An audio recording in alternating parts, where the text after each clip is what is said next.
Good morning, all. Welcome you for the today's class. Can we have recall on our previous class?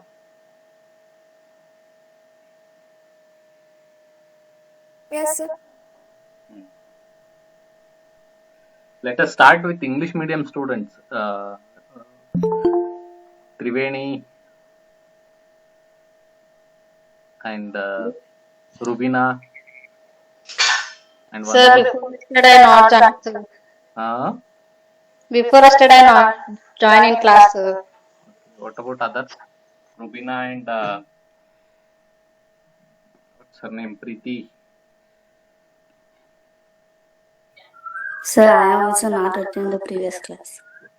Okay. Rubina. She's there. Yes, sir. Can we have a discussion on our previous class?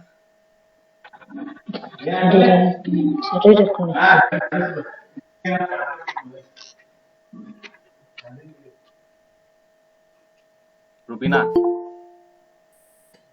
Sir.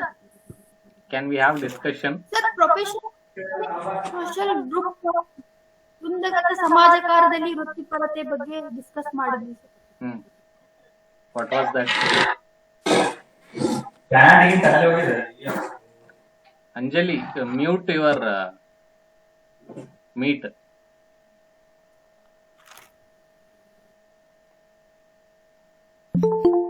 Explain ಮಾಡ್ರಿ.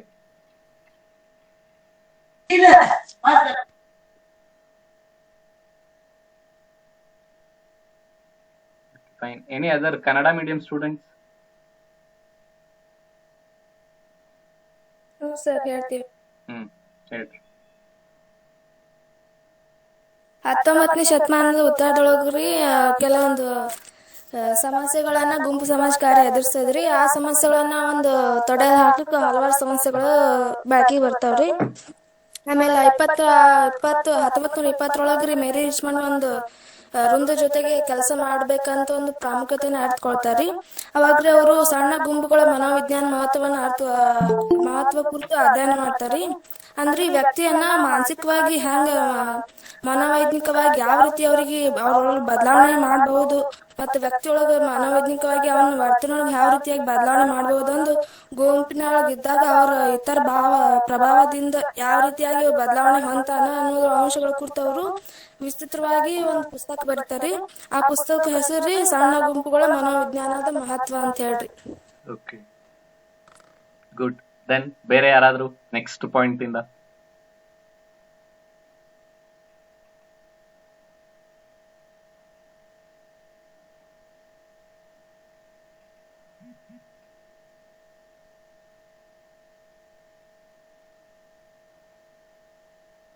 ಅಕ್ಷತಾ ಬುರ್ಲಿ.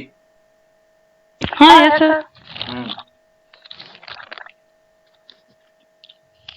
ವೃಂದಗತ ಸಮಾಜ ಕಾರ್ಯ ಕ್ಲಬ್ಗಳ ರಚನೆ sir. 1884ರಲ್ಲಿ ಲಂಡನ್ನ್ಯಾಗ ಯುವ ಪುರುಷ Christian ಸಂಘ ಪ್ರಾರಂಭವಾಯಿತು sir. ಅಂತ ಇದು ಕ್ಲಬ್ಗಳ ಉದ್ದೇಶ ರೀ ಇದು ಏನ ಯಾರ ಅವಶ್ಯಕತೆಯಿಂದ ಬಳಲ್ತಿದ್ದಾರಲ್ಲ ರೀ ಅವ್ರಿಗೆ ಸಹಾಯ ಮಾಡೋದು ಅಂತ ಅವರಲ್ಲಿ ಹೊರತು ಸಮಾಜದ ಏಳಿಗೆಗೋಸ್ಕರ ಕೆಲಸ ಮಾಡೋ ಉದ್ದೇಶವನ್ನು ಇದು ಹೊಂದಿತ್ತು. ಆಲಿಯಾ.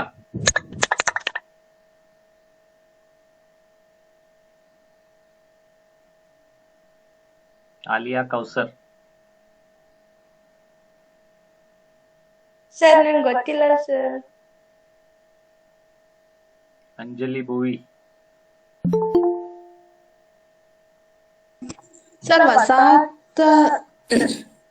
ವಸಾಹತು ಚಳವಳಿಗಳಾಗ್ರಿ 1889ರಲ್ಲಿ ಸ್ಟಾರ್ಟ್ ಆಯ್ತ್ರಿ ಸರ್. ಅದು ಮುಖ್ಯ ಉದ್ದೇಶ ಅಂದ್ರ ರೀ ಶೈಕ್ಷಣಿಕ, ಆರೋಗ್ಯ ಮತ್ತು ಕಾನೂನುಗಳ ಸೇವೆ ಸೇರ್ತೈತ್ರಿ. ಜ್ಯೋತಿ.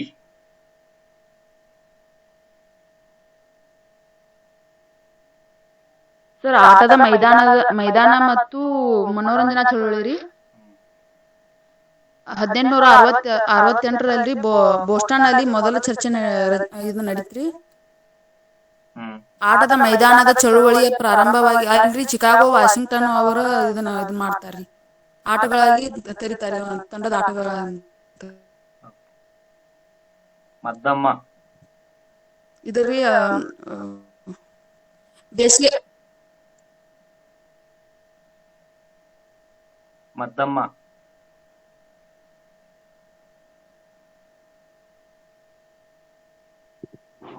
ಸಂಶೋಧನೆ ಮತ್ತು ಸುಧಾರಣೆ ತರಕ್ಕೋಸ್ಕರ ಈ ಚಳವಳಿ ಪ್ರಾರಂಭವಾಗಿ ಲೌಡ್ಲಿ ಸರ್, ಸಂಶೋಧನೆ ಮತ್ತು ಸುಧಾರಣೆ ತರಕ್ಕೋಸ್ಕರ ಈ ಚಳವಳಿ ಪ್ರಾರಂಭವಾಗುತ್ತೆ ಸರ್. ಇದು ಯಾವ ಚಳುವಳಿ?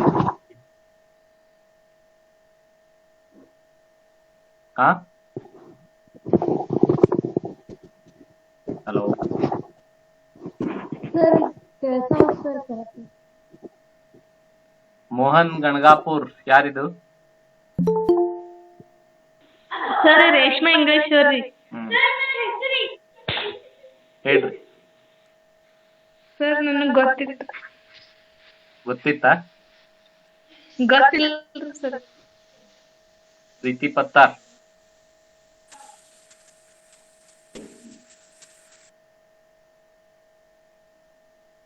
ಪ್ರೀತಿ ಪತ್ತಾರ್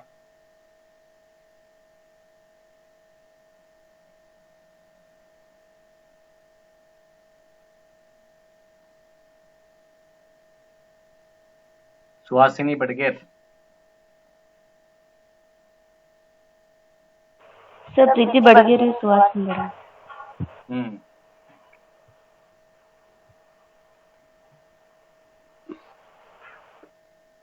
ತನು.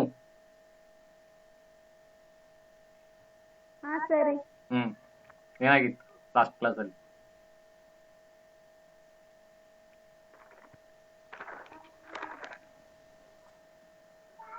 ಸರಿ, ಭಾರತೀಯ ಸಂದರ್ಭಕ್ಕೆ ವಿಶೇಷ ಒತ್ತು ನೀಡಿದ ಗುಂಪು ಕೆಲಸದ ಐತಿಹಾಸಿಕ ವಿಕಸನ ನೋಡಿದೀವಿ ಸರಿ.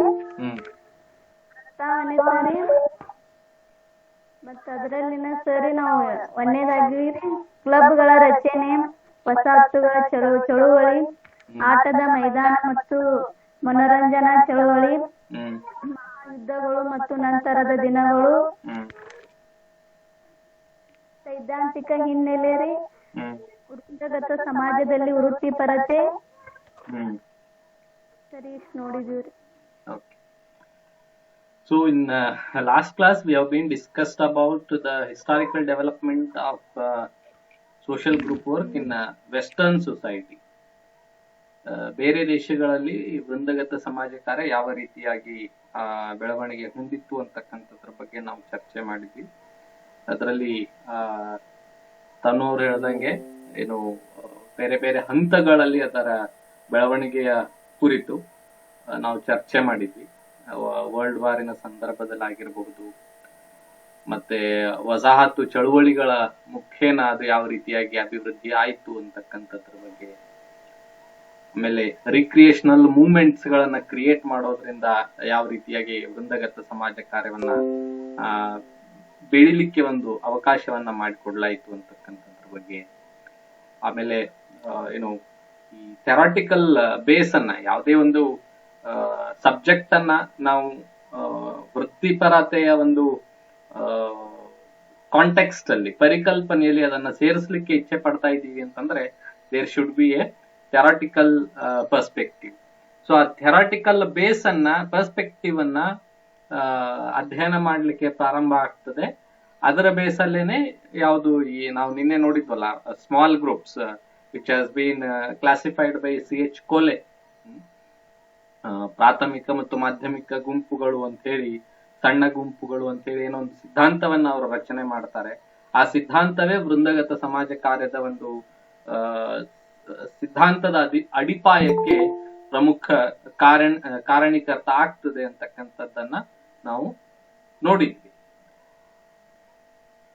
ಸೊ ಅದರ ಜೊತೆಗೆ ಏನು ಆ ಬೇಸನ್ನ ಇಟ್ಕೊಂಡು ವಿವಿಧ ಚಿಂತಕರು ಅವರದೇ ಆಗಿರ್ತಕ್ಕಂತಹ ನಿಟ್ಟಿನಲ್ಲಿ ವೃಂದಗತ ಸಮಾಜ ಕಾರ್ಯವನ್ನ ಬೇರೆ ಬೇರೆ ಕ್ಷೇತ್ರಗಳಲ್ಲಿ ಅಪ್ಲೈ ಮಾಡಿ ನೋಡ್ತಾರೆ, ಅಭ್ಯಾಸ ಮಾಡಿ ನೋಡ್ತಾರೆ. ಮುಖ್ಯವಾಗಿ ಆಸ್ಪತ್ರೆಗಳಲ್ಲಿ ವೃಂದಗತ ಸಮಾಜ ಕಾರ್ಯವನ್ನ ಅಧ್ಯಯನ ಮಾಡಿ ನೋಡ್ಲಾಗ್ತದೆ. ಮಕ್ಕಳ ಜೊತೆಗೆ ವೃಂದಗತ ಸಮಾಜ ಕಾರ್ಯವನ್ನ ಅಧ್ಯಯನ ಮಾಡಿ ನೋಡಲಾಗ್ತದೆ. ಅದಾದ್ಮೇಲೆ ಏನು ಈ ವೃದ್ಧರ ಜೊತೆಗೆ ವೃಂದಗತ ಸಮಾಜ ಕಾರ್ಯವನ್ನ ಅಧ್ಯಯನ ಮಾಡಿ ನೋಡ್ಲಾಗ್ತದೆ. ಮತ್ತೆ ಯುವಕರ ಜೊತೆಗೆ ವೃಂದಗತ ಸಮಾಜ ಕಾರ್ಯವನ್ನ ಅಧ್ಯಯನ ಮಾಡಿ ನೋಡ್ಲಾಗ್ತದೆ. ಸೊ ಮುಂದುವರೆದು ಬಿಟ್ಟು ಇವತ್ತಿನ ಒಂದು ತರಗತಿಯಲ್ಲಿ ನಾವು ಭಾರತದಲ್ಲಿ ವೃಂದಗತ ಸಮಾಜ ಕಾರ್ಯದ ಬೆಳವಣಿಗೆಯ ಕುರಿತು ನಾವು ಒಂದು ಸ್ವಲ್ಪ ಅಧ್ಯಯನವನ್ನ ಮಾಡ್ತೀವಿ. ಮೂಲತಃ ಈ ಒಂದು ವಿಧಾನ ಪಾಶ್ಚಾತ್ಯ ದೇಶಗಳಲ್ಲಿ ಬೆಳೆದು ಬಂದಿರತಕ್ಕಂತಹ ಹಿನ್ನೆಲೆಯಿಂದಾನೇ ನಮ್ಮಲ್ಲೂ ಕೂಡ ಇದು ಬೆಳೆದು ಬಂದಿದೆ. ಆದ್ರೂ ನಮ್ಮಲ್ಲಿ ಯಾವ ರೀತಿಯಾಗಿ ವೃಂದಗತ ಸಮಾಜ ಕಾರ್ಯವನ್ನ ನಾವು ನೋಡಬಹುದು ಅಂತಕ್ಕಂಥದ್ರ ಬಗ್ಗೆ ಒಂದು ವಿಶೇಷ ಹಿನ್ನೆಲೆಯನ್ನ ನಾವಿದಕ್ಕೆ ಕೊಟ್ಟಿರ್ತಕ್ಕಂಥದ್ದು ಮತ್ತೆ ಅಧ್ಯಯನ ಮಾಡಿರ್ತಕ್ಕಂಥದ್ದು. So in today's class we are going to discuss about the historical development of social group work in Indian context. So in India, though the group work is influenced by Western cities, when we compare it to Indian perspective, but still Indian perspective of development of group work has its own importance, its own base, and its own the way of development the profession.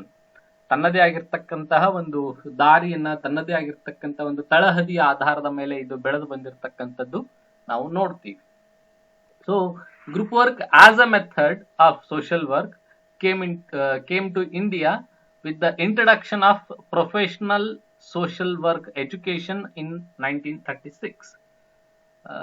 We all know professional education of social work has started in 1936 in India in Tata Institute of Social Science, Mumbai.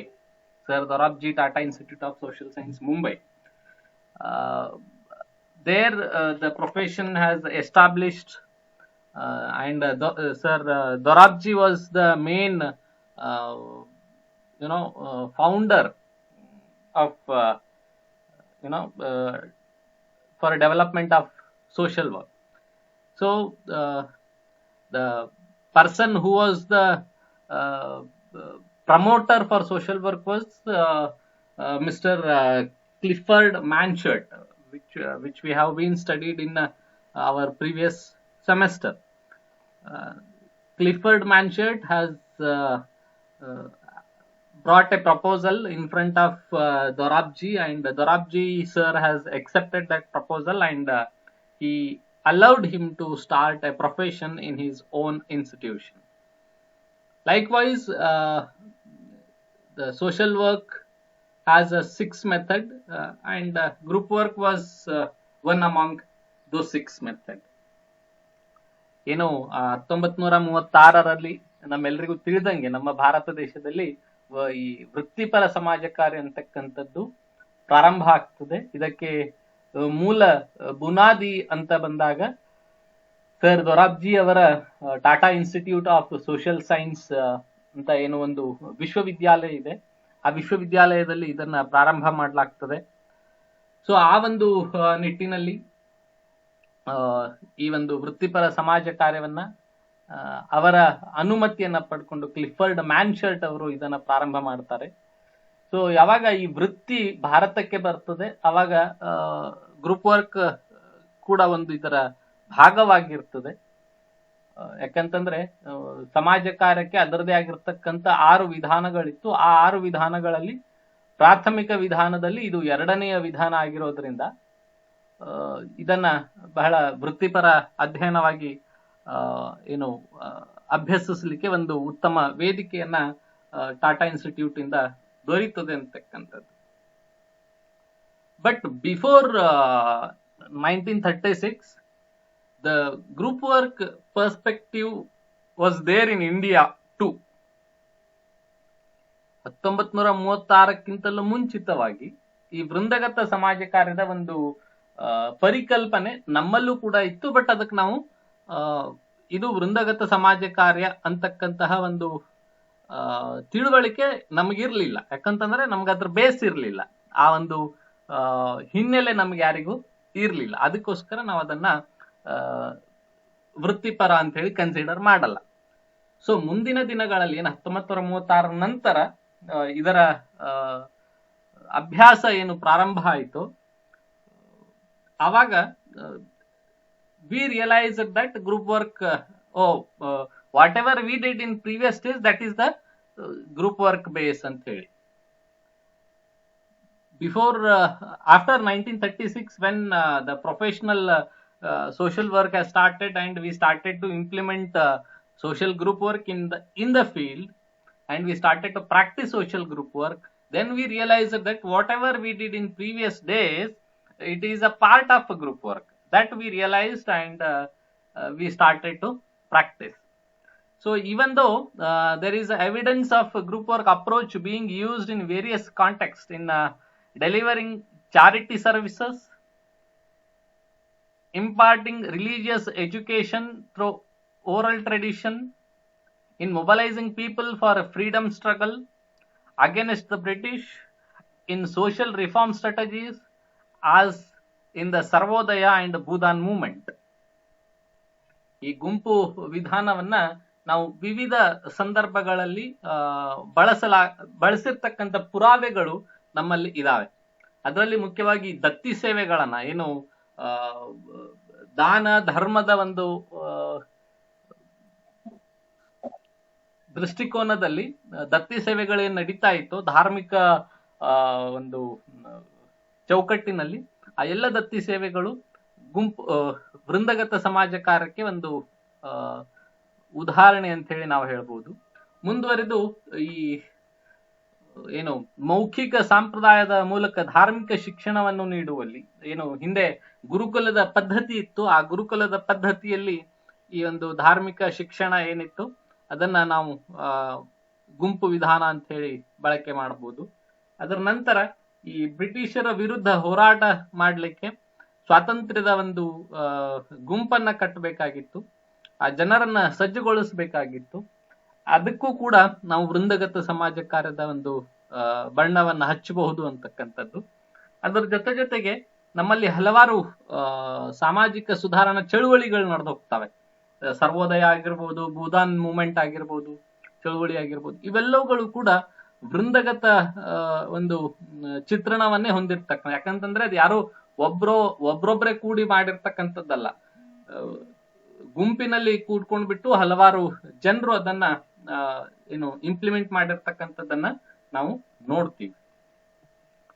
So ಮುಂದುವರೆದು this has been categorized in two way.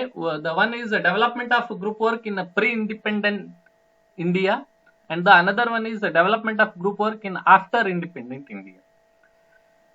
So ಸ್ವತಂತ್ರ ಪೂರ್ವದಲ್ಲಿ ಭಾರತದಲ್ಲಿ ವೃಂದಗತ ಸಮಾಜ ಕಾರ್ಯ ಅಭಿವೃದ್ಧಿ ಹೇಗೆ ಆಯ್ತು ಅಂತಕ್ಕಂಥದ್ದು ನೋಡಿದಾಗ, group work practice in pre independent India was not much organised, formal or systematic, and is closely intertwined with the unique features of Indian society. Though we are educated, though we are having knowledge of organizing the groups, of educating the groups, we were not able to come up with organized manner. We are not able to have a formal or a systematic way of organizing the group and understanding the group activities. ನಾವು ಬಹಳ ಬುದ್ಧಿವಂತರು, ಬಹಳ ಚಾಕಚಕ್ಯತೆಯಿಂದ ಕೂಡಿರ್ತಕ್ಕಂಥವ್ರು ಆದ್ರೂ ಕೂಡ ನಮ್ಮ ಒಂದು ಔಪಚಾರಿಕವಾಗಿ ಸಂಘಟಿತವಾಗಿ ಮತ್ತು ವ್ಯವಸ್ಥಿತವಾಗಿ ಗುಂಪುಗಳನ್ನ ಸೇರಿಸ್ತಕ್ಕಂಥದ್ದು ಮತ್ತೆ ಗುಂಪಿನಲ್ಲಿ ಆಗ್ತಕ್ಕಂಥ ಚಟುವಟಿಕೆಗಳ ಬಗ್ಗೆ ಅರ್ಥ ಮಾಡಿಕೊಳ್ಳುವಲ್ಲಿ ನಾವು ಸ್ವಲ್ಪ ಹಿಂದೆ ಬಿದ್ವಿ ಅಂತಕ್ಕಂಥದ್ದು. ನಮಗೆ ಇಂಟೆನ್ಸಿಟಿ ಏನಿತ್ತು, ಸ್ವತಂತ್ರವನ್ನ ಪಡ್ಕೋಬೇಕು ಅಂತಕ್ಕಂಥದ್ದು. ಸೊ ಜನರನ್ನ ಆರ್ಗನೈಸ್ ಮಾಡಿದ್ವಿ. ಏನು ಭೂದಾನ್ ಮೂವ್ಮೆಂಟ್ ಅನ್ನ ಮಾಡಬೇಕು, ಸರ್ವೋದಯ ಮೂವ್ಮೆಂಟ್ ಗಳನ್ನ ಮಾಡಬೇಕು, ದೇಶಕ್ಕೋಸ್ಕರ ನಾವು ದೇಶದ ಅಭಿವೃದ್ಧಿಗೋಸ್ಕರ ನಾವು ಕೆಲಸವನ್ನ ಮಾಡಬೇಕು ಅಂತಕ್ಕಂಥ ಪರ್ಸ್ಪೆಕ್ಟಿವ್ ಅಲ್ಲಿ ಜನರನ್ನ ಸಂಘಟನೆ ಮಾಡಿದ್ವಿ, ಜನರಿಗೆ ಶಿಕ್ಷಣವನ್ನ ಕೊಟ್ವಿ, ಅದರಲ್ಲಿ ಆ ಶಿಕ್ಷಣದ ಮೂಲಕನೇ ಜನರು ತಮ್ಮ ಜ್ಞಾನವನ್ನ ವೃದ್ಧಿ ಮಾಡ್ಕೊಂಡಿರ್ತಕ್ಕಂಥದ್ದು. ನಾವು ಎಲ್ಲ ಮೂಮೆಂಟ್ ಗಳನ್ನ ಓದಿದಾಗ, ಚಳುವಳಿಗಳ ಬಗ್ಗೆ ಓದಿದಾಗ ನಮ್ಗೆ ಗೊತ್ತಾಗ್ತದೆ. But we wear not at all having the knowledge of group work, so that we have not given the colour of professionalism. ಆ ವೃತ್ತಿಪರತೆಯ ಒಂದು ಬಣ್ಣ ಏನಿದೆ ಅದು ನಮ್ಗೆ ಹಚ್ಚಲಿಕ್ಕೆ ಆಗ್ಲಿಲ್ಲ ಅಂತಕ್ಕಂಥದ್ದು. So the aspects of group work in pre independent India found in all walks of the life briefed below. ಈ ಕೆಳಗೆ ಒಂದಿಷ್ಟು ಹಂತಗಳನ್ನ ನಾವು ಕೊಟ್ಟಿದ್ದೀವಿ. ಆ ಹಂತಗಳಲ್ಲಿ ನಾವು ವೃಂದಗತ ಸಮಾಜ ಕಾರ್ಯದ ಒಂದು ಚಿತ್ರಣವನ್ನ ನಾವು ನೋಡಬಹುದು ಅಂತಕ್ಕಂಥದ್ದು. So the first one is family scenario. Family means what? The people who are having a blood relationship, who are staying together, who are living in a one roof or single roof. ಕುಟುಂಬ ಸನ್ನಿವೇಶ ಅಂತಕ್ಕಂತಹ ಒಂದು ವಿಷಯ. ಕುಟುಂಬ ಅಂತಂದ್ರೆ ಏನು? ಯಾರು ರಕ್ತ ಸಂಬಂಧಿಗಳಾಗಿದ್ದಾರೋ, ಯಾರು ಒಂದೇ ಸೂರಿನ ಕೆಳಗೆ ಬದುಕನ್ನ ನಡೆಸ್ತಾ ಇದ್ದಾರೋ ಅವರೆಲ್ಲರನ್ನ ಸೇರಿಸಿದ್ರೆ ಒಂದು ಕುಟುಂಬ ಆಗ್ತದೆ ಅಂತಕ್ಕಂಥದ್ದು. ಸೊ ಆ ಇದ್ರಲ್ಲಿ before 1970s, before 1980s, we were having joint families. We were not having nuclear families. ನಾವೆಲ್ಲ ಕೂಡು ಕುಟುಂಬವನ್ನ ಹೊಂದಿದ್ವಿ 1980s ಗಿಂತ ಮುಂಚೆ, 1980ರ ಮುಂಚೆ ದಿನಗಳಲ್ಲಿ. ಆದರೆ ಮುಂದೆ ಏನು ಈ ಕೈಗಾರೀಕರಣ, ನಗರೀಕರಣ, ಪಾಶ್ಚಾತ್ಯ ರಾಷ್ಟ್ರಗಳ ಪ್ರಭಾವ, ನಮ್ಮಲ್ಲಿ ಏನಾಯ್ತು, ಈ ಕೂಡು ಕುಟುಂಬಗಳು ಹೋಗಿಬಿಟ್ಟು ಅವಿಭಕ್ತ ಕುಟುಂಬಗಳು ಜಾರಿಗೆ ಬರಲಿಕ್ಕೆ ಪ್ರಾರಂಭ ಆಯಿತು. So joint family system is a unique features of Indian society. ಭಾರತದ ಒಂದು ಭಾರತೀಯ ಸಮಾಜದ ಒಂದು ವಿಶಿಷ್ಟ ಗುಣಲಕ್ಷಣಗಳಲ್ಲಿ ಈ ಕೂಡು ಕುಟುಂಬ ಅಥವಾ ಅವಿಭಕ್ತ ಕುಟುಂಬದ ವ್ಯವಸ್ಥೆ ಏನಿದೆ ಅಲ್ಲ, ತನ್ನದೇ ಆಗಿರ್ತಕ್ಕಂಥ ಒಂದು ವಿಶಿಷ್ಟ ಗುಣವನ್ನ ಹೊಂದಿದೆ ಅಂತಕ್ಕಂಥದ್ದು. ಅದು ಹಿಂದಿನ ಪ್ರಾಚೀನ ದಿನಗಳಲ್ಲಿ ಅದು ಸಾಮಾನ್ಯವಾಗಿತ್ತು. ಯಾರು ಹುಟ್ಟಿದ ತಕ್ಷಣನೇ ಬೇರೆ ಹೋಗಿ ಇರ್ತಕ್ಕಂಥ ವ್ಯವಸ್ಥೆ ಅಲ್ಲಿ ಇರಲಿಲ್ಲ. In a joint family 3 generation live together under same roof. ಏನು ಅವಿಭಕ್ತ ಕುಟುಂಬಗಳಲ್ಲಿ ಸಾಮಾನ್ಯವಾಗಿ 3 ತಲೆಮಾರಿನವರು, ಅಂದ್ರೆ ನಮ್ಮ ಮುತ್ಯ ಮತ್ತೆ ನಮ್ಮ ಅಜ್ಜಿ, ಆಮೇಲೆ ನಮ್ಮವ್ವ, ನಮ್ಮ ಅಪ್ಪ, ಆಮೇಲೆ ಮುಂದೆ ನಾನು, ನನ್ನ ಹೆಂಡತಿ, ಆಮೇಲೆ ನನ್ನ ಮಕ್ಕಳು, ಈ ತರಹದ ಒಂದು ವ್ಯವಸ್ಥೆಯಲ್ಲಿ ಇರ್ತಿತ್ತು. ಅದ್ರ ಜೊತೆಗೆ ನಮ್ಮ ಮುತ್ತೆಗೆ 4 ಜನ ಗಂಡ್ಮಕ್ಳು ಇದ್ರು ಅಂದ್ರೆ 4 ಜನ ಗಂಡ್ಮಕ್ಳು ಅಲ್ಲೇ ಇರ್ತಿದ್ರು, ರೈಟ್? ಸೊ ಆ ತರ ಒಂದು ವ್ಯವಸ್ಥೆ ಆ ಒಂದು ಕೂಡು ಕುಟುಂಬದಲ್ಲಿ ಇತ್ತು ಅಂತಕ್ಕಂಥದ್ದು. This system provided it's members economic support, emotional support, recreation, personality development, care to the less privileged group such as children, elderly, and provided all its members opportunities for development. ಈ ವ್ಯವಸ್ಥೆ ಕೂಡು ಕುಟುಂಬದಲ್ಲಿ ಒಂದು ವಿಶಿಷ್ಟ ಲಕ್ಷಣ ಏನು ಅಂತಂದ್ರೆ, ಅಲ್ಲಿ ಪ್ರತಿಯೊಬ್ಬ ವ್ಯಕ್ತಿಗೆ ಆರ್ಥಿಕ ಬೆಂಬಲವನ್ನ ಒದಗಿಸಿಕೊಡ್ಲಾಗ್ತಾ ಇತ್ತು. ಅವನೇನೋ ಒಂದು ಕೆಲಸ ಮಾಡ್ತೀನಿ ಅಂತಂದ್ರೆ ಅಥವಾ ಏನೋ ಒಂದು ಬಿಸ್ನೆಸ್ ಮಾಡ್ತೀನಿ ಅಂತಂದ್ರೆ ಅವರಿಗೆ ಆರ್ಥಿಕ ಸಹಾಯವನ್ನ ಕೊಡ್ಲಾಗ್ತಾ ಇತ್ತು. ಭಾವನಾತ್ಮಕ ಬೆಂಬಲ, ಈಗ ನಾವು ವೃತ್ತಿಪರ ಸಮಾಜ ಕಾರ್ಯದಲ್ಲಿ ನಾವು ಅದನ್ನ ಓದ್ತೀವಿ. ನಮ್ಮ ವೃಂದಗತ ಸಮಾಜ ಕಾರ್ಯದ ಗುಣಲಕ್ಷಣಗಳನ್ನ ನಾವು ನೋಡಿದಾಗ ಅಲ್ಲಿ ನೋಡಿದ್ವಿ, ಅಲ್ಲಿ ಎಮೋಷನಲ್ ಸಪೋರ್ಟ್ ಸಿಗ್ತದೆ ಅಂತಕ್ಕಂಥದ್ದು. Emotional support is what which can be provided where we are failing, where we are lacking, there we get support from the group members. ಅಲ್ಲಿ ನಾವು ಗುಂಪಿನ ಸದಸ್ಯರಿಂದ ಒಂದು ಏನು ಸಹಾಯವನ್ನ, ಮಾರ್ಗದರ್ಶನವನ್ನ ಪಡಿತಕ್ಕಂತ ಕೆಲಸವನ್ನ ನಾವಲ್ಲಿ ಮಾಡ್ತೀವಿ ಅಂತಕ್ಕಂಥದ್ದು. ಅದ್ರ ಜೊತೆಗೆ ರಿಕ್ರಿಯೇಷನ್, ಅಲ್ಲಿ ಒಂದು ಮನೋರಂಜನೆ ಇರ್ತಾ ಇತ್ತು. ಸಂಜೆಗೆ ಎಲ್ಲರೂ ಒಟ್ಟಿಗೆ ಸೇರಿ ಊಟ ಮಾಡ್ತಿದ್ರು. ಬೆಳಿಗ್ಗೆ ಅಲ್ಲಿ ನಮ್ ತರ ಬ್ರೇಕ್ಫಾಸ್ಟ್, ಬ್ರೆಡ್, ಬನ್ನು ಇದೆಲ್ಲ ಇರ್ಲಿಲ್ಲ. ಅಲ್ಲಿ ಹೆಂಗಂತಂದ್ರೆ ಒಮ್ಮೆ ಮುಂಜಾನೆ ಒಂದು ಬೋಗಣಿ ಚಾ ಇಳಿಸಿ ಎಲ್ರಿಗೂ ಒಂದೇ ಸಲಕ್ಕೆ ಚಾ ಕೊಡೋದು. ಆಮೇಲೆ ಎಲ್ರಿಗೂ ಒಮ್ಮೆ ಊಟಕ್ಕೆ 10ಕ್ಕೆಲ್ಲ ಊಟ ಸಿಗ್ತಾ ಇತ್ತು. ಆಮೇಲೆ ಹೊಲಕ್ಕೆ ಹೋಗಿ ಕೆಲಸ ಮಾಡೋರಿಗೆಲ್ಲ ನ್ಯಾಯರಿ ಕಟ್ಟಿ ಕಳಿಸ್ತಾ ಇದ್ರು, ರೈಟ್? ಅಲ್ಲಿ ಎಲ್ರು ಒಟ್ಟಿಗೆ ಸೇರಿ ಕೆಲಸವನ್ನ ಮಾಡ್ತಾ ಇದ್ರು. ಆಮೇಲೆ ಸಂಜೆ ಬಂದ ತಕ್ಷಣ ಎಲ್ರು ಸೇರಿ ಮಾತಾಡೋದು, ಏನೇನಾಯ್ತು ಏನೇನಿಲ್ಲ ಅಂತಕ್ಕಂಥದ್ದು, ಹಾಡು, ಏನೋ ಆಟಗಳು, ಇದೆಲ್ಲವನ್ನ ಮಾಡ್ತಾ ಇದ್ರು. ಅದರ ಜೊತೆಗೆ it help to create a personalities. ಈ ಏನು ಕೂಡು ಕುಟುಂಬದಲ್ಲಿ ಏನಾಗ್ತಾ ಇತ್ತು ಅಂತಂದ್ರೆ, ಯಾರಾದ್ರೂ ತಪ್ಪು ಮಾಡಿದ್ರೆ ಅವರಿಗೆ ತಿದ್ದಿ ಹೇಳ್ತಕ್ಕಂತಹ ಒಂದು ವ್ಯವಸ್ಥೆಯಲ್ಲಿ ಇತ್ತು. ಹಿರಿಯರಾಗಿರ್ತಕ್ಕಂಥವ್ರು ಅವ್ರಿಗೆ ಕೂಡ್ಸಿ, ನೋಡಪ್ಪ ತಮ್ಮ ನೀ ಹಿಂಗ ತಪ್ಪು ಮಾಡತ್ತಿದಿ, ಇದು ಹಂಗಲ್ಲ, ಹಿಂಗ್ ಮಾಡ್ಬೇಕು, ಅದನ್ನ ಅರ್ಥ ಮಾಡ್ಕೊಂಡು ಕೆಲಸ ಮಾಡು, ಸುಮ್ನೆ ಕೆಲಸ ಮಾಡಬಾರ್ದು ಅಂತಕ್ಕಂತಹ ತಿಳುವಳಿಕೆಯ ಮಾತುಗಳು ಅಲ್ಲಿ ನಾವು ನೋಡ್ತಾ ಇದ್ವಿ. They used to encourage us, they used to correct us where we are doing mistakes, where we are lacking in completing the task. It was these facilities are not available in present families. ಈ ಒಂದು ಸೌಲಭ್ಯಗಳು ಈಗಿನ ಒಂದು ವಿಭಕ್ತ ಕುಟುಂಬದಲ್ಲಿ ಇಲ್ಲ ಅಂತಕ್ಕಂಥದ್ದು. So group work ಅನ್ನ ನಾವು ಹೇಗೆ ನೋಡ್ತಾ ಇದ್ವಿ ಅಂತಂದ್ರೆ, ಫ್ಯಾಮಿಲಿಗಳ ಪರಿಕಲ್ಪನೆಯಲ್ಲಿ ವೃಂದಗತ ಸಮಾಜ ಕಾರ್ಯ ಹೀಗೆ ಬೆಳೆದಿದೆ ಅಂತಕ್ಕಂಥದ್ದು ನಮ್ಮ ಪರಿಕಲ್ಪನೆಗೆ ಬಂದಿರತಕ್ಕಂಥದ್ದು. Then moving on, the educational scenario, ಶೈಕ್ಷಣಿಕ ಸನ್ನಿವೇಶದಲ್ಲಿ ವೃಂದಗತ ಸಮಾಜ ಕಾರ್ಯದ ಬೆಳವಣಿಗೆ ಅಂತಕ್ಕಂಥದ್ದು. ಸೊ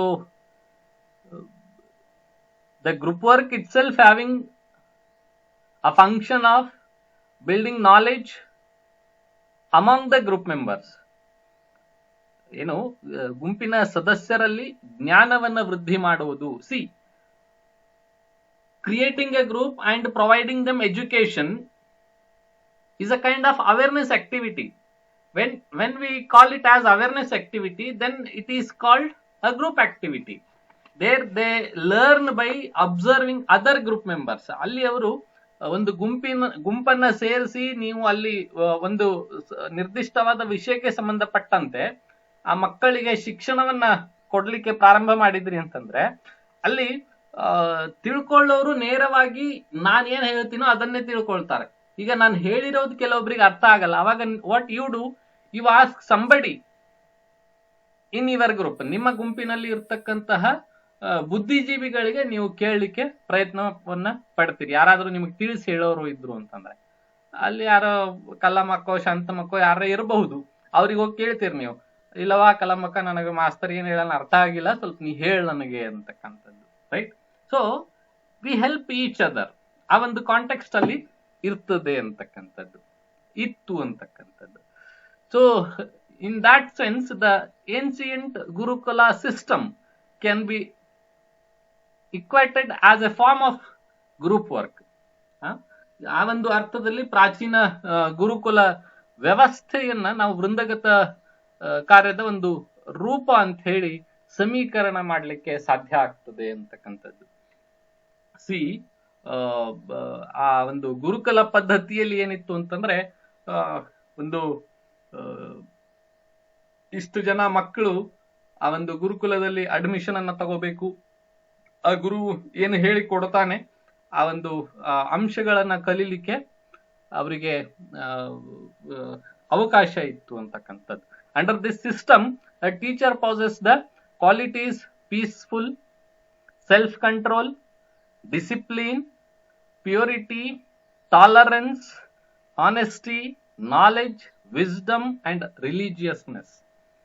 ಅದು ಧಾರ್ಮಿಕ ದೃಷ್ಟಿಕೋನದಲ್ಲೇ ಇದ್ರೂ ಕೂಡ ಅಲ್ಲಿ ಮಕ್ಕಳಿಗೆ ಶಾಂತಿಯತೆಯ ಬಗ್ಗೆ, ಸ್ವಯಂ ನಿಯಂತ್ರಣದ ಬಗ್ಗೆ, ಶಿಸ್ತಿನ ಬಗ್ಗೆ, ಶುದ್ಧತೆಯ ಬಗ್ಗೆ, ಸಹನೆಯ ಬಗ್ಗೆ, ಪ್ರಾಮಾಣಿಕತೆಯ ಬಗ್ಗೆ, ಜ್ಞಾನದ ಬಗ್ಗೆ, ಬುದ್ಧಿವಂತಿಕೆಯ ಬಗ್ಗೆ ಮತ್ತು ಧಾರ್ಮಿಕತೆಯ ಗುಣಲಕ್ಷಣಗಳನ್ನ ಅವರಿಗೆ ಸ್ವಾಧೀನ ಪಡಿಸ್ಕೊಳ್ಳಿಕ್ಕೆ ಒಬ್ಬ ಶಿಕ್ಷಕ ಸಹಾಯವನ್ನ ಮಾಡ್ತಾ ಇದ್ನು ಅಂತ ಹೇಳಿ.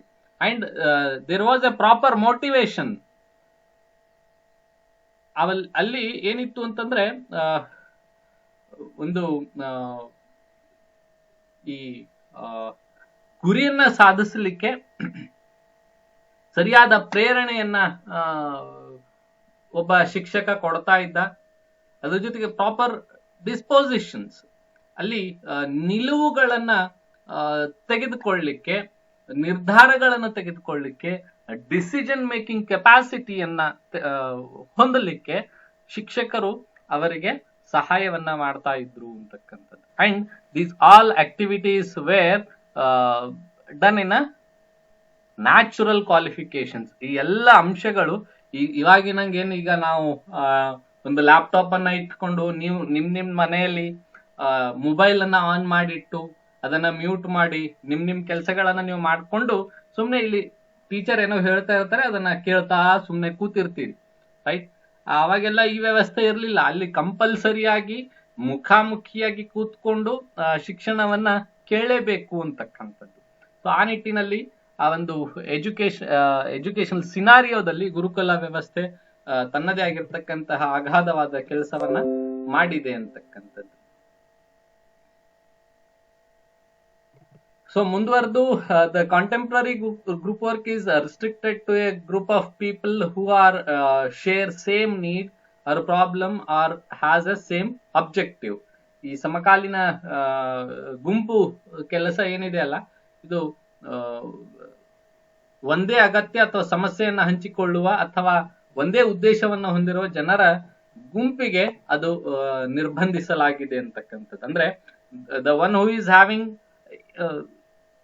aim of gaining the knowledge and he will try to create a group of people who wants to gain knowledge. ಯಾರು ಜ್ಞಾನವನ್ನ ವೃದ್ಧಿ ಮಾಡ್ಕೊಳ್ಳಿಕ್ಕೆ ಇಚ್ಛೆ ಪಟ್ಟಿರ್ತಾರೋ ಅವರೆಲ್ಲರೂ ಏನ್ ಮಾಡ್ತಾರೆ, ಯಾರೆಲ್ಲ ಮಿಕ್ಕಿದವರು ಜ್ಞಾನವನ್ನ ವೃದ್ಧಿ ಮಾಡ್ಕೋಬೇಕಂದಿದಾರೋ ನಿರ್ದಿಷ್ಟವಾದ ವಿಷಯದಲ್ಲಿ ಅವರೆಲ್ಲರನ್ನ ಒಂದು ಕಡೆ ಸೇರಿಸ್ತಕ್ಕಂಥದ್ದು. For example, your group, you are here to earn the certificate as well as you are here to earn the knowledge and intellectual property which can help you to work in the future. ಮುಂದಿನ ದಿನಗಳಲ್ಲಿ ನಿಮಗೆ ಕೆಲಸ ಮಾಡಲಿಕ್ಕೆ, ವೃತ್ತಿಪರತೆಯನ್ನ ನಿರ್ವಹಿಸಿಕೊಂಡು ಹೋಗ್ಲಿಕ್ಕೆ ಸಹಾಯ ಮಾಡತಕ್ಕಂತಹ ಒಂದು ಗುಣಲಕ್ಷಣಗಳನ್ನ ಹೊಂದಿರತಕ್ಕಂತಹ ವ್ಯವಸ್ಥೆಯನ್ನ ಹೊಂದಲಿಕ್ಕೆ ನೀವು ಹೀಗೆ ಈ ಕಾಂಟೆಂಪ್ರರಿ ಸೋಷಿಯಲ್ ವರ್ಕ್ ಅನ್ನ, ಗ್ರೂಪ್ ವರ್ಕ್ ಅನ್ನ ಓದ್ಲಿಕ್ಕೆ ಪ್ರಯತ್ನವನ್ನ ಮಾಡ್ತಾ ಇದ್ದೀರಿ ಅಂತಕ್ಕಂಥದ್ದು. ಮುಂದೆ ರಿಲಿಜಿಯಸ್ ಸಿನಾರಿಯೋ, ಧಾರ್ಮಿಕ ಸನ್ನಿವೇಶದಲ್ಲಿ ಒಂದು ವೃಂದಗತ ಸಮಾಜ ಕಾರ್ಯ ಯಾವ ರೀತಿಯಾಗಿ ಬೆಳೆದು ಬಂದಿದೆ ಅಂತಕ್ಕಂಥದ್ದು ನೋಡಿದಾಗ, there was a caste system and still it is there. Caste system is having a unique feature in Indian society. ನಮ್ಮ ಭಾರತೀಯ ಸನ್ನಿವೇಶದಲ್ಲಿ ಜಾತಿ ವ್ಯವಸ್ಥೆ ಅಂತಕ್ಕಂಥದ್ದು ಒಂದು ವಿಶಿಷ್ಟವಾದ ಲಕ್ಷಣವನ್ನ ಹೊಂದಿದೆ ಅಂತಕ್ಕಂಥದ್ದು. ಅದರಲ್ಲೂ ಮುಖ್ಯವಾಗಿ this provides identification to its members. ಅದು ಅವರ ಒಂದು ಏನು ಗುರುತನ್ನ ಹೊಂದಲಿಕ್ಕೆ ಅದು ಅವಕಾಶ ಮಾಡಿಕೊಡ್ತದೆ. ಅದ್ರ ಜೊತೆಗೆ ಸಾಮಾಜಿಕ ಸ್ಥಿತಿಯನ್ನ ಅದು ನಿರ್ಧಾರ ಮಾಡ್ತದೆ ಅಂತಕ್ಕಂಥದ್ದು. And it provides psychological support to the people. ಒಂದು ಜಾತಿ ವ್ಯವಸ್ಥೆಯಲ್ಲಿ ಏನಾಗ್ತದೆ, ಅಲ್ಲಿ ನನ್ನ ಜಾತಿಯವರು, ನನ್ನ ಧರ್ಮದವರು ಬೆಳಿಬೇಕು ಅಂತಕ್ಕಂತಹ ನಿಟ್ಟಿನಲ್ಲಿ ಅವರಿಗೆ ಒಂದು ಮನೋಸಾಮಾಜಿಕ ಬೆಂಬಲವನ್ನ, ಮಾನಸಿಕ ಬೆಂಬಲವನ್ನ ಅದು ಕೊಡ್ತದೆ ಅಂತಕ್ಕಂಥದ್ದು. ಮುಂದುವರೆದು the caste system gives a sense of belongingness. ಅಲ್ಲಿ ಏನಿದೆ, ನಾವು ಮತ್ತೆ ನಮ್ಮವರು ಅಂತಕ್ಕಂತಹ ಒಂದು ಏನು ವ್ಯವಸ್ಥೆ ಇದೆ ಅಲ್ಲ, ಅದು ರಚನೆ ಮಾಡ್ತದೆ ಅಂತಕ್ಕಂಥದ್ದು. And it helps to work for common needs and welfare of the people. ಇದೆಲ್ಲದರ ಮುಂದೆ ಅವರ ಅಗತ್ಯತೆಗಳೇನಿದಾವೆ, ಅವರ ಕಲ್ಯಾಣಕ್ಕಾಗಿ ಏನೆಲ್ಲ ಕೆಲಸಗಳಿದೆ, ಆ ಎಲ್ಲ ಕೆಲಸಗಳನ್ನ ನೆರವೇರಿಸ್ಕೊಂಡು ಹೋಗ್ಲಿಕ್ಕೆ ಇದು ಸಹಾಯವನ್ನ ಮಾಡ್ತು ಅಂತಕ್ಕಂಥದ್ದು. ಸೊ ಮುಂದುವರೆದು ಬಿಟ್ಟು ಈ ರಿಲಿಜಿಯಸ್ ಸಿನಾರಿಯೋದಲ್ಲಿ ನಾವು ನೋಡ್ತೀವಿ, the Christian missionaries also require special mention in the context of group work in a pre-independent India. Christian missionaries equated group work in the professional aspects. They mobilized the group and adopted a group approach in addressing the problem and development of various target groups in the areas such as women, peasants, education and technology.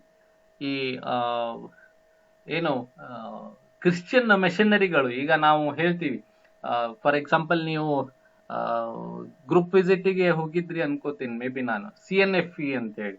Centre for non formal education ಅಂತಕ್ಕಂಥದ್ದು field work ಆದ್ರೂ ಮಾಡಿರಬಹುದು ನೀವು ಅಲ್ಲಿ.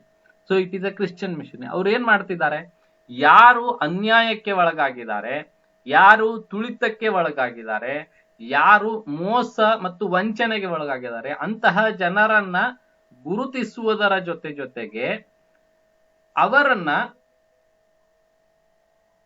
ಏನು ಅವರಿಗೆ ಶಿಕ್ಷಣವನ್ನ ಕೊಡುವುದರ ಮೂಲಕ ಅವರ ಜ್ಞಾನವನ್ನ ವೃದ್ಧಿ ಮಾಡತಕ್ಕಂತಹ ನಿಟ್ಟಿನಲ್ಲಿ ಈ ಒಂದು ಕ್ರಿಶ್ಚಿಯನ್ ಮಿಷನರಿಗಳು ಅವಾಗಿಂದನೂ ಕೆಲಸ ಮಾಡ್ತಾ ಇದ್ದಾರೆ. ಅವ್ರು ಈಗಿಂದ ಅಲ್ಲ. ಅದರಲ್ಲಿ ಮುಖ್ಯವಾಗಿ ಅವರು ಮಹಿಳೆಯರ ಒಂದು ಹಕ್ಕುಗಳಿಗೋಸ್ಕರ ಆಗಿರಬಹುದು, ಆಮೇಲೆ ರೈತರ ಒಂದು ಅಭಿವೃದ್ಧಿಗೋಸ್ಕರ ಆಗಿರಬಹುದು, ಮತ್ತೆ ಶಿಕ್ಷಣವನ್ನ ಯಾರು ಶಿಕ್ಷಣದಿಂದ ವಂಚಿತರಾಗಿದ್ದಾರೆ ಅಂತಹ ಮಕ್ಕಳಿಗೆ ಶಿಕ್ಷಣವನ್ನ ಒದಗಿಸಿಕೊಡ್ತಕ್ಕಂತಹ ನಿಟ್ಟಿನಲ್ಲಿ ಅವರು ಪ್ರಮುಖವಾದ ಪಾತ್ರವನ್ನ ವಹಿಸಿರ್ತಕ್ಕಂಥದ್ದು ನಾವು ನೋಡ್ತೀವಿ. ಅಂಡ್ ಸೋಷಿಯಲ್ ಸಿನಾರಿಯೋ, ಸಾಮಾಜಿಕ ಸನ್ನಿವೇಶದಲ್ಲಿ ವೃಂದಗತ ಸಮಾಜಿಕರ ಯಾವ ರೀತಿಯಾಗಿ ಬೆಳೆದು ಬಂತು ಅಂತಕ್ಕಂಥದ್ದು. ಸಾಮಾಜಿಕ ಸನ್ನಿವೇಶ ಅಂತ ಬಂದಾಗ ಭಾರತದ ಒಂದು ಸಾಮಾಜಿಕ ವ್ಯವಸ್ಥೆಯಲ್ಲಿ ಹಲವಾರು ಸಮಸ್ಯೆಗಳು ಇರ್ತಕ್ಕಂಥದ್ದನ್ನ ನಾವು ನೋಡ್ತೀವಿ. The India has various problems which are affecting very badly on the people living conditions. ಜನರ ಒಂದು ಜೀವನದ ಮೇಲೆ ಅದು ಅಗಾಧವಾದ ಪರಿಣಾಮವನ್ನ ಬೀರ್ತಕ್ಕಂತಹ ಸಮಸ್ಯೆಗಳು ನಮ್ಮಲ್ಲಿ ಇದಾವೆ. ಅದರಲ್ಲಿ ಬಡತನ ಆಗಿರಬಹುದು, ಅದರ ಜೊತೆಗೆ ನಿರುದ್ಯೋಗ ಆಗಿರಬಹುದು. ಅವಾಗಿನ ಕಾಲಕ್ಕೆ ಹಿಂದಿನ ಒಂದು ದಿನಗಳಲ್ಲಿ ಈ ಜಾತಿ ವ್ಯವಸ್ಥೆ ಆಗಿರಬಹುದು, ಆಮೇಲೆ ಸತಿ ಸಹಗಮನ ಪದ್ಧತಿ ಆಗಿರಬಹುದು, ಆಮೇಲೆ ಮಹಿಳೆಯರನ್ನ ತುಳಿತಕ್ಕಂಥದ್ದಾಗಿರಬಹುದು, ಇವೆಲ್ಲವೂ ಮತ್ತೆ ಅಸ್ಪೃಶ್ಯತೆಯ ಒಂದು ವ್ಯವಸ್ಥೆ ಆಗಿರ್ಬೋದು. ಇದೆಲ್ಲವೂ ಏನಾಗಿತ್ತು ಆಗಿನ ಕಾಲದಲ್ಲಿ ಬಹಳ ನಮ್ಮ ಒಂದು ವ್ಯವಸ್ಥೆಯಲ್ಲಿ, ಸಾಮಾಜಿಕ ವ್ಯವಸ್ಥೆಯಲ್ಲಿ ತನ್ನದೇ ಆಗಿರ್ತಕ್ಕಂಥ ಬೇರನ್ನ, ತನ್ನದೇ ಆಗಿರ್ತಕ್ಕಂಥ ಪರಿಣಾಮಕಾರಿ ಶಕ್ತಿಯನ್ನ ಅದು ಹೊಂದಿತ್ತು. ಅಂತಹ ಸಂದರ್ಭದಲ್ಲಿ ರಾಜಾರಾಮ್ ಮೋಹನ್ ರಾಯ್ ಅವರಾಗಿರಬಹುದು, ಆತ್ಮಾರಾಮ್ ಪಾಂಡುರಂಗ ಆಗಿರಬಹುದು, ಈಶ್ವರ್ ಚಂದ್ರ ವಿದ್ಯಾಸಾಗರ್ ಆಗಿರಬಹುದು, ಇವರೆಲ್ಲರೂ ತಮ್ಮದೇ ಆಗಿರ್ತಕ್ಕಂಥ ಒಂದಿಷ್ಟು ಏನೋ ಗುಂಪುಗಳನ್ನ ಕಟ್ಕೊಂಡು, ಸಮಾಜಗಳನ್ನ ಕಟ್ಕೊಂಡು, ಆತ್ಮೀಯ ಸಮಾಜ ಆಗಿರಬಹುದು, ಆರ್ಯ ಸಮಾಜ ಆಗಿರಬಹುದು, ಬ್ರಹ್ಮ ಸಮಾಜ ಆಗಿರಬಹುದು, ಏನೋ ಮತ್ತೆ ಬೇರೆ ಬೇರೆ ವಿಷಯಗಳ ಮೇಲೆ ಅವರು ಹೋರಾಟ ಮಾಡಿರ್ತಕ್ಕಂಥದ್ದು ನಾವು ನೋಡ್ತೀವಿ. ರೈಟ್. ಸೊ ಆ ಒಂದು ನಿಟ್ಟಿನಲ್ಲಿ ಏನು ಜಾತಿ ವ್ಯವಸ್ಥೆಯನ್ನ ನಿರ್ಮೂಲನೆ ಮಾಡುವುದಕ್ಕೆ, ಸತಿ ಸಹಗಮನ ಪದ್ಧತಿಯನ್ನ ಹೋಗಲಾಡಿಸ್ಲಿಕ್ಕೆ, ಮತ್ತೆ ಮಹಿಳೆಯರಿಗೆ ಸಮಾನ ಹಕ್ಕುಗಳನ್ನ ಒದಗಿಸಿಕೊಡ್ಲಿಕ್ಕೆ ಸಾವಿತ್ರಿಬಾಯಿ ಫುಲೆ ಆಗಿರಬಹುದು, ಜ್ಯೋತಿರಾವ್ ಫುಲೆ ಆಗಿರಬಹುದು, ಇವರೆಲ್ಲರೂ ತಮ್ಮದೇ ಆಗಿರ್ತಕ್ಕಂಥ ಕೊಡುಗೆಗಳನ್ನ ಕೊಟ್ಟಿರ್ತಕ್ಕಂಥದ್ದು ನಾವು ನೋಡ್ತೀವಿ. ಮುಂದುವರೆದು ಏನು ಹಿಂದೂ ಸಮಾಜವನ್ನ ಸುಧಾರಿಸ್ತಕ್ಕಂತಹ ಕೆಲಸದಲ್ಲಿ ಮಹಿಳೆಯರು ಮತ್ತೆ ಮಕ್ಕಳು, ಅಸ್ಪೃಶ್ಯರು ಮತ್ತು ದೀನ ದಲಿತ ಗುಂಪುಗಳಿಗೆ ಕಲ್ಯಾಣದತ್ತ ಗಮನ ಹರಿಸುವಂತಹ ಕೆಲಸವನ್ನ ಮಾಡಲಾಗ್ತದೆ. ಅದರ ಜೊತೆಗೆ ವಿಧವೆಯರ ಮರು ವಿವಾಹ ನಿಷೇಧ ಕಾಯ್ದೆಯನ್ನ ಈಶ್ವರ್ ಚಂದ್ರ ವಿದ್ಯಾಸಾಗರ್ ಅವರು ಹೋರಾಟ ಮಾಡುವುದರ ಮೂಲಕ ಏನು 1856ರಲ್ಲಿ ಅವರು ಸರ್ಕಾರಕ್ಕೆ ಒಂದು ಅಪೀಲನ್ನ ಕೊಡ್ತಾರೆ, ಒಂದು ಮನವಿಯನ್ನ ಕೊಡ್ತಾರೆ. He made an appeal to the government in 1885 and in that result the Hindu Widow Remarriage Act was passed in 1856. ಅವಾಗ್ಲೇ ಅಂದ್ರೆ ಸ್ವಾತಂತ್ರ್ಯದ ಪೂರ್ವದಲ್ಲೇ ನಮ್ಮ ದೇಶದ ಪ್ರಭಾವಿ ಚಿಂತಕರಲ್ಲಿ ಇಂತಹ ಆಲೋಚನೆಗಳು ಇದ್ದು, ಆ ಆಲೋಚನೆಗಳು ಗುಂಪಿನ ರೂಪದಲ್ಲಿ, ಅದು ಬರೀ ಈಶ್ವರ್ ಚಂದ್ರ ವಿದ್ಯಾಸಾಗರ್ ಅವರು ಲೀಡರ್ಶಿಪ್ ಅನ್ನ ತಗೊಂಡಿರ್ತಕ್ಕಂಥದ್ದು. At the end, he organized a group and he educated the group of people. He educated them and he motivated them. It is our rights to lead a life. ನಮ್ಮ ಜೀವನವನ್ನ ಅನುಭವಿಸ್ಲಿಕ್ಕೆ, ನಮ್ಮ ಜೀವನವನ್ನ ನಿರ್ವಹಿಸ್ಲಿಕ್ಕೆ ಇದು ನಮ್ಮ ಒಂದು ಹಕ್ಕಿದೆ. ಇದನ್ನ ನಾವೆಲ್ಲರೂ ಕೇಳ್ಬೇಕು ಅಂತಕ್ಕಂಥ ಜ್ಞಾನವನ್ನ ಅವರು ಅವತ್ತೇನಾದ್ರೂ ಜನರಿಗೆ ಕೊಟ್ಟಿದ್ದಿಲ್ಲ ಅಂತಂದ್ರೆ ಇವತ್ತು ನಮ್ಮಲ್ಲಿ ವಿಧವಾ ಪುನರ್ವಿವಾಹ ಕಾಯ್ದೆ ಇರ್ತಾ ಇರಲಿಲ್ಲ. ಇವತ್ತು ಮಹಿಳೆಯರು ಇಷ್ಟೆಲ್ಲ ಓದ್ತಾ ಇದ್ದಾರೆ ಯೂನಿವರ್ಸಿಟಿಗಳಿಗೆ ಬಂದು ಅಂತಂದ್ರೆ ಅದಕ್ಕೆ ಏನು ಸಾವಿತ್ರಿಬಾಯಿ ಫುಲೆ ಅವರು ಮೂಲ ಕಾರಣ. ಅವರು ಅವತ್ತು ಹೋರಾಟ ಮಾಡದೆ ಮಹಿಳೆಯರಿಗೋಸ್ಕರನೇ ಒಂದು ಶಿಕ್ಷಣ ವ್ಯವಸ್ಥೆಯನ್ನ ನಾವು ಸ್ಥಾಪನೆ ಮಾಡಬೇಕು, 4 ಗೋಡೆಗಳ ಮಧ್ಯದಿಂದ ಮಹಿಳೆ ಹೊರಗೆ ಬರಬೇಕು ಅಂತಕ್ಕಂತಹ ಪರಿಕಲ್ಪನೆಯನ್ನು ಅವರು ಇಟ್ಕೊಂಡಿದ್ದಿಲ್ಲ ಅಂತಂದ್ರೆ, ಅವತ್ತವ್ರು ಏನಾದ್ರು ಹೋರಾಟ ಮಾಡಿದ್ದಿಲ್ಲ ಅಂತಂದ್ರೆ ಇವತ್ತು ಮಹಿಳೆಯರ ಮೇಲೆ ದೌರ್ಜನ್ಯಗಳು ಆಗ್ತಾ ಇತ್ತು. ಇವಾಗ ಆಗ್ತಾ ಇಲ್ಲ ಅಂತಿಲ್ಲ, ಬಟ್ ಈ ಪ್ರಮಾಣಕ್ಕಿಂತಲೂ ಹೆಚ್ಚಿನ ಪ್ರಮಾಣದಲ್ಲಿ ಅವ್ರ ಮೇಲೆ ದೌರ್ಜನ್ಯಗಳು ಆಗ್ತಾ ಇತ್ತು ಅಂತಕ್ಕಂಥದ್ದು, ರೈಟ್. ಸೊ ಇದೆಲ್ಲವನ್ನ ನಾವು ನೋಡಿದಾಗ ಈ ಸಾಮಾಜಿಕ ಸನ್ನಿವೇಶದಲ್ಲಿ ಇನ್ನು ವೃಂದಗತ ಸಮಾಜ ಕಾರ್ಯ ತನ್ನದೇ ಆಗಿರತಕ್ಕಂತಹ ಒಂದು ವ್ಯವಸ್ಥೆಯನ್ನ ಹೊಂದಿದೆ ಅಂತಕ್ಕಂಥದ್ದು.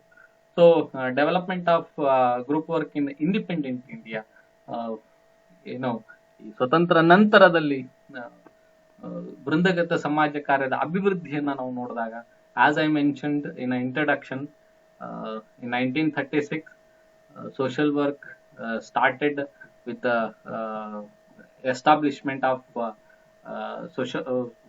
professional social work in India. 1936ರಲ್ಲಿ ವೃತ್ತಿಪರ ಸಮಾಜ ಕಾರ್ಯದ ಒಂದು ಅಧ್ಯಯನದ ಪ್ರಾರಂಭಗೊಂಡ ನಂತರ ವೃಂದಗತ ಸಮಾಜ ಕಾರ್ಯ ಅಂತಕ್ಕಂಥದ್ದು ಕೂಡ ಪ್ರಾರಂಭ ಆಯಿತು. ನಂತರದ ದಿನಗಳಲ್ಲಿ Delhi and Baroda has started social work education in academic status. Delhi ಮತ್ತು ಬರೋಡಾದಲ್ಲಿ ಅಲ್ಲಿ ಇರ್ತಕ್ಕಂಥ ವಿಶ್ವವಿದ್ಯಾಲಯಗಳಲ್ಲಿ ಈ ಸಮಾಜ ಕಾರ್ಯದ ಶಾಲೆಗಳನ್ನ ಸ್ಥಾಪನೆ ಮಾಡಿ ಅಲ್ಲಿ ಸಮಾಜ ಕಾರ್ಯದ ಶಿಕ್ಷಣವನ್ನ ಕೊಡ್ಲಿಕ್ಕೆ ಪ್ರಾರಂಭ ಮಾಡಿದ್ರು. ಸೊ ಆವಾಗ ವೃಂದಗತ ಸಮಾಜ ಕಾರ್ಯದ ಒಂದು ಅಭಿವೃದ್ಧಿ ಪ್ರಾರಂಭ ಆಯಿತು. The Baroda School of Social Work published the first record of group work practice in India in 1960. 1960ರಲ್ಲಿ Baroda school of social work ದಲ್ಲಿ ಭಾರತದ ವೃಂದಗತ ಸಮಾಜ ಕಾರ್ಯ ಅಥವಾ ಗುಂಪು ಕೆಲಸದ ಅಭ್ಯಾಸದ ಮೊದಲ ದಾಖಲೆಗಳನ್ನ ಪ್ರಕಟಣೆ ಮಾಡ್ತದೆ ಅಂತಕ್ಕಂಥದ್ದು. ಅದರ ಜೊತೆಗೆ the association of schools of social work in India jointly with the technical cooperation mission lead the minimum standards of group work. ಈ ತಾಂತ್ರಿಕ ಸಹಕಾರ ಒಂದು ನಿಮಿತ್ತದಲ್ಲಿ ಭಾರತದ ಶಾಲೆಗಳ ಒಂದು ಸಮಾಜ ಕಾರ್ಯ ಸಂಘ ಜಂಟಿಯಾಗಿ ವೃಂದಗತ ಸಮಾಜ ಕಾರ್ಯಕ್ಕೆ ಕನಿಷ್ಠ ಮಾನದಂಡಗಳನ್ನ ತಂದು ಕೊಡ್ತದೆ. ಏನು ಈಗ ಯೂನಿವರ್ಸಿಟಿಗಳು ಅಂತ ಏನ್ ಹೇಳ್ತೀವಿ, ಎಲ್ಲ ಯೂನಿವರ್ಸಿಟಿಗಳು ಸೇರ್ಕೊಂಡು ವೃಂದಗತ ಸಮಾಜ ಕಾರ್ಯವನ್ನ ನಾವು ಅಭ್ಯಾಸ ಮಾಡಬೇಕು ಅಂತಕ್ಕಂತಹ ನಿಟ್ಟಿನಲ್ಲಿ all universities which is located in India have supported this movement and they have started practice of group work in the fields. Movingly, there was subsequently a rapid increase in the number of schools of social work throughout India, and group work found a place in all of them along with the casework and community organization. Even though ಸಮಾಜ ಕಾರ್ಯ ಶಾಲೆಗಳ ಒಂದು ಸಂಖ್ಯೆಯಲ್ಲಿ ತ್ವರಿತ ಏರಿಕೆ ಕಂಡು ಬರ್ತದೆ. ಆಮೇಲೆ ಅಲ್ಲಿ ಏನು ವ್ಯಕ್ತಿಗತ ಅಧ್ಯಯನ ಮತ್ತೆ ಸಮುದಾಯ ಸಂಘಟನೆ ಅಂತ ಇತ್ತು, ಆ ಎರಡು ವಿಷಯಗಳ ಜೊತೆಗೆ ಇದು ಕೂಡ ಒಂದು ಭಾಗವಾಗಿ ಅಧ್ಯಯನ ಮಾಡ್ಲಿಕ್ಕೆ ಪ್ರಾರಂಭ ಮಾಡ್ತಾರೆ. And today group work is practised in various schools social work settings. ಇವತ್ತಿಗೆ ಎಲ್ಲಾ ಕ್ಷೇತ್ರಗಳಲ್ಲಿ ವೃಂದಗತ ಸಮಾಜ ಕಾರ್ಯವನ್ನ ಅಧ್ಯಯನ ಮಾಡತಕ್ಕಂತಹ ಒಂದು ವ್ಯವಸ್ಥೆ ನಾವು ನೋಡ್ತೀವಿ. ಸೊ ಇಷ್ಟು ವೃಂದಗತ ಸಮಾಜ ಕಾರ್ಯದ ಅಭಿವೃದ್ಧಿ ಭಾರತ ದೇಶದಲ್ಲಿ. ಇದರಲ್ಲಿ ನಿಮ್ಗೆ ಏನಾದ್ರೂ ಪ್ರಶ್ನೆಗಳಿದ್ರೆ ಯು ಕ್ಯಾನ್ ಆಸ್ಕ್ ಮಿ.